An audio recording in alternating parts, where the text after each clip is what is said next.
खापां नों बहा दं प्लिज फैफिनना सना नोंखौ बहुत मोजां मोनो आं मानि थाखाय नोङो जोंखौ गारना थांखो मामियाबो नोंनि खोथा सोंबाय थायो सानफ्रोमबो आं मा होनना खिन्थानो आफां आं मा गोरोन्थि मावदोंमोन। खुलुमबाय रायजो राजा नोंथांमोनखौ आं सिगाङाव बयखौ बरायबाय आंनि गोसो गोरबोनिफ्राय दिनै जों मानसि गोमानायनि खोथा सावरायगोन। मानसि गोमानायानो जाहैबाय बाजाराव थांनो होनना थांदोंमोन नाथाय दिनैसिम मास मोनसे जासिगोन दासिमबो न'आव फैफिनाखै। दा बेनि सोमोन्दै जों दिनैनि बे भिडिअ'आव सावरायगोन।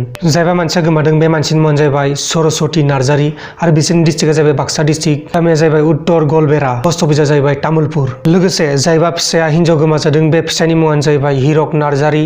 सरस्वती नार्जारीया 4 डिसेम्बर खालि बाजाराव थांनो होननानै ओंखारबोदोंमोन। बिसोर गुवाहाटी मालिगाव थायोमोन जाहैबाय।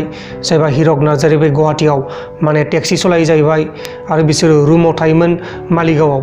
बे मालिगावनिफ्राय बे बाजार खालामनो ओंखारबोदोंमोन 4 डिसेम्बराव।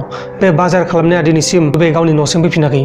दा बेखायनो जायबा हिरक नार्जारी बे गोबां नागिरबायगासिनो दं, बबेयाव दं बबेयाव गैया, जेखे मेखेनो नागिरथिंलागासिनो दं फाग्ला बायदि।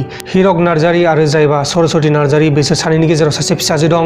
बे फिसाजोआ क'क्राझार UN एकाडेमियाव सेरफांगुरियाव हस्टेलाव थायो जाहैबाय। गावनि फिसाजो आरो लोगोसे गावनि असे फिसायखौ गारनानै खारलांबाय। दा बे सरस्वती नार्जारीया बबेयाव दं बबेयाव गैया जेबो खौरां मोननाय जायाखै। दा बेखायनो सोरबाफोर जोंनि बे बर' रायजो राजाफोरा बे सरस्वती नार्जारीखौ नुदोंब्ला बा सिनायोब्ला नोंथांमोना नैबे स्क्रिनाव नुनाय फन नाम्बारफोराव थाबैनो खौरां हरनानै फोरमायहरनो हागोन। नैबे नुबाय थानाय फट'नियानो जाहैबाय सरस्वती नार्जारी आरो लोगोसे जाहैबाय हिरक नार्जारी। आसरित ना रायजोफोर, 4 डिसेम्बराव ओंखारलांनाया दासिमबो न'आव गैया। ना थैखो ना थांखो ना सोरजोंबासो खारलांखो।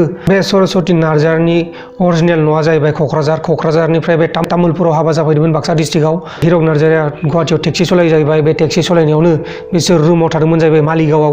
नोंथांमोना दिनैनि भिडिअ गोबां खोथा मिथिबाय जानो हागौ जाहैबाय हिरक आरो लोगोसे सरस्वती नार्जारीनि बागै। दिनैनि भिडिअ बेखिनियावनो जोबनाय जाबाय। गुबुन मोनसे गोदान भिडिअनि गेजेराव थाबैनो लोगो मोनगोन नोंथांमोनखौ मोनसे गोदान टपिकनि गेजेराव। गेलेनाय रंजानाय गोसोखाङो दा।